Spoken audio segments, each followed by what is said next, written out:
यार बच्चों को अब तक सीबीएसई धमकाती थी, लेकिन अब की बार बोर्ड एग्जाम 2026 वाले बच्चों के लिए सीबीएसई ने बाकायदा रूल बना दिया है और एक नया रूल, एक नया एक्ट जो है वो लागू कर दिया है। और ये एक्ट जो है वो तुम सभी के ऊपर भारी पड़ने वाला है, फिर चाहे तुम बहुत सीरियस स्टूडेंट हो तो भी, अगर नॉन सीरियस स्टूडेंट हो तो भी। तो ये वीडियो मैं 2 दिनों बाद में मैं बना रहा हूं, तो समझ सकते हो ये वीडियो बहुत इंपॉर्टेंट साबित होने वाला है। तो वीडियो को अंत तक देखना है, स्किप नहीं करना है, और मैं विद प्रूफ कुछ चीजें दिखाऊंगा और कुछ चीजें समझाऊंगा। देखो यार, मैं मान सकता हूं कि तुम्हारे बहुत सारे सपने होंगे कि तुमको जेई पास करना है, नीट पास करना है, एनडीए का एग्जाम देना है, वगैरह वगैरह, बहुत सारी चीजें, ठीक है। लेकिन सवाल उठता है किस कीमत पर। तो सीबीएसई ने देखो एक नया खतरनाक रूल जारी कर दिया है, और यह बहुत खतरनाक रूल है, इसको हल्के में नहीं लेना, ठीक है, हल्के में बिल्कुल नहीं लेना। सीबीएसई ने क्या कहा है, तमाम स्कूलों के जितने भी सीबीएसई स्कूल्स के क्लास 9 से 12 तक के जितने भी स्टूडेंट्स हैं, उनके लिए एक नया आदेश जारी कर दिया है।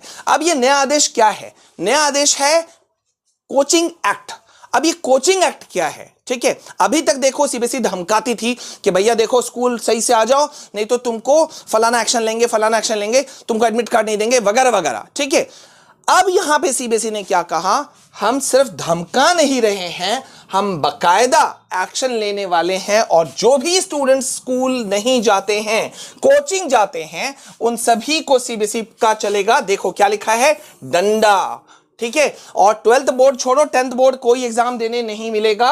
और ये खास तौर पे उन बच्चों के लिए बहुत ज्यादा मुसीबत पैदा करने वाला है जो कोचिंग सेंटर्स जाते हैं, डमी स्कूल्स में अपना नाम लिखवाते हैं, जेई, नीट वगैरह इस तरह के एग्जाम्स की तैयारी करते हैं और बिल्कुल इग्नोर करते हैं। उनके लिए सबसे बड़ा सदमा होगा ये कोचिंग एक्ट। अब ये कोचिंग एक्ट क्या है मैं तुमको समझाता हूं, लेकिन कोचिंग एक्ट समझाऊं इससे पहले यहां ये भी बात हमें समझना जरूरी है कि ये सिर्फ डमी स्कूल वाले स्टूडेंट्स के लिए नहीं है। बहुत सारे स्टूडेंट्स को मैंने देखा है यार कि वो क्या करते हैं ना वो बाकायदा कभी चलो यार घूमने जाते हैं, इसलिए छुट्टी कर दिया, आज मन नहीं कर रहा है, बंक मार दिए, हाँ मतलब। और बहुत सारे यूट्यूबर्स को मैंने सुना है, अच्छे मैं नाम नहीं लेना चाहता हूं, लेकिन अच्छे यूट्यूबर्स हैं जो कहते हैं अरे कुछ नहीं होता है, धमकाते हैं टीचर्स, बाद में तुमको एडमिट कार्ड दे देंगे, ये वो। अब देखो सीबीएसई ने कहा हम सीधा कार्रवाई करेंगे और छोड़ेंगे नहीं। और इसके लिए इन्होंने क्या कहा, इन्होंने कोचिंग एक्ट लागू करने का फैसला ले दिया। अब ये कोचिंग एक्ट मैं तुमको दिखा देता हूं भाई साहब,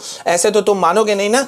ये देखो, कोचिंग एक्ट को सख्ती से लागू करने के लिए जो है वो पूरा तैयारी कर लिया गया है, और सीधा क्या कहा गया है कि नॉन अटेंडिंग वाला जो इश्यू है उसमें हम किसी को माफ नहीं करेंगे। मतलब अब इसमें क्या करना होगा, तुम अगर बीमार भी पड़ रहे हो तो भी तुमको अपना प्रूफ रखना पड़ेगा। याद रखो, सीबीएसई ने रिकॉर्ड मांग दिया है, मैं तुमको अंदर की बात बता दे रहा हूं, चाहे तो चेक कर लेना। सीबीएसई ने रिकॉर्ड मांग दिया है कि कौन कौन से स्टूडेंट हैं जिन्होंने अप्रैल मई में कितना लंबा एब्सेंट लिया, ठीक है, छुट्टी लिया।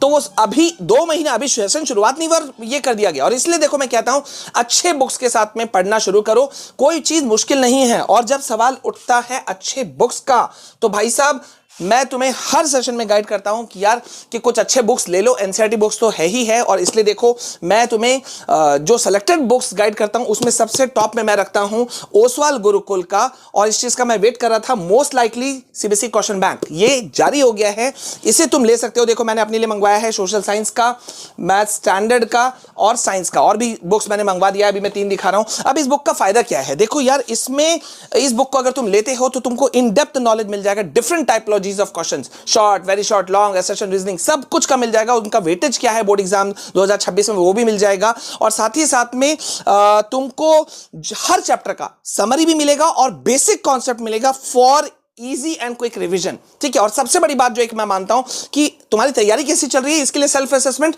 तो सेल्फ असेसमेंट क्वेश्चंस यहां पे अवेलेबल हैं। और साथ ही साथ में एक्सपर्ट का तुमको पूरा वर्ड ऑफ एडवाइस जो है वो भी यहां पे दिया हुआ है कि ये क्वेश्चन पढ़ लो भैया, ये बहुत इंपॉर्टेंट है, ये क्वेश्चन पढ़ लो, ये इंपॉर्टेंट है। तो ये बुक तुम ले लेना जहां से लेना चाहो अपने नियर बाई स्टोर से। ओसवाल गुरुकुल का most likely CBSE question bank, वैसे एक लिंक मैंने डिस्क्रिप्शन में डाल दिया है, बहुत ही अफोर्डेबल प्राइस में अवेलेबल है, जल्दी से मंगवा लो, ठीक है। और इससे तैयारी शुरू करो एनसीईआरटी के साथ साथ में। अब देखो यहां पे क्या कहा गया है, यहां कहा गया है कि सीधा कैंडिडेचर हम रद्द कर देंगे, ये देखो। और अब की बार मतलब गलतफहमी मत पालना कि भैया एक तो वैसे ही सप्लीमेंट्री एग्जाम कैंसिल हो गया, 2 बोर्ड एग्जाम का कॉन्सेप्ट हो गया तुम्हारे लिए। अब 2 बोर्ड एग्जाम का कॉन्सेप्ट में सब कंपार्टमेंट एग्जाम खत्म, कंपार्टमेंट एग्जाम का मामला ही खत्म हो गया। मतलब अगर तुम दोनों बोर्ड एग्जाम में किसी तरह से कोई स्टूडेंट अगर फेल हो गया तो उसको और कंपार्टमेंट लिखना नहीं मिलेगा, उसको फिर अगले साल में वो गया और पता नहीं उसके क्या क्या नए रूल्स होंगे। ठीक है, अच्छा यहां पे आगे देखो जरा सा क्या चीज है, उसको मैं तुमको दिखा देता हूं। ठीक है, बहुत ध्यान से देखना।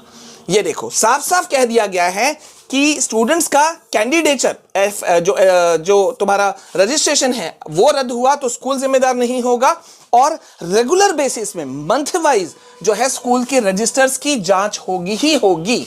और ये किस में जारी कर दिया गया है? सीबीएसई सर्कुलर में। ठीक है, तो 75% क्राइटेरिया सर पहले से चला आ रहा था, ये वो कुछ मत सुनो, बिल्कुल मत सुनो। ये देखो यहां क्या किया गया है कि नॉन अटेंडिंग जैसे शब्दों को पूरी तरह से खारिज कर दिया गया है। तो अगर तुम बंक भी मारते हो, डमी स्कूल वाले नहीं हो, जाते हो स्कूल लेकिन एब्सेंट तुम्हारा ज्यादा होता है, उसको कंट्रोल कर लेना। ये मेरा वर्ड ऑफ एडवाइस है भाई साहब, इसे हल्के में नहीं लेना। और जो बुक मैंने कहा इस बुक को ले लो। अब अच्छे बुक्स के जो कलेक्शन करना शुरू करना होगा, और कलेक्शन ही नहीं पढ़ना भी होगा। ठीक है, तो बहुत इंपॉर्टेंट अपडेट था। और साथ ही साथ मैं चाहता हूं कि तुम अपना क्लास और अपना रोल नंबर अपना क्लास और अपना नाम कमेंट सेक्शन में लिख दो। वीडियो को दबा के लाइक करो। चैनल में पहली बार आए हो तो सब्सक्राइब करना, क्योंकि यहां पे मैं जो बताऊंगा वो और कोई नहीं बताएगा इतने सही तरीके से। ठीक है, मिलते हैं नेक्स्ट वीडियो में, तब तक के लिए जय हिंद, वंदे मातरम।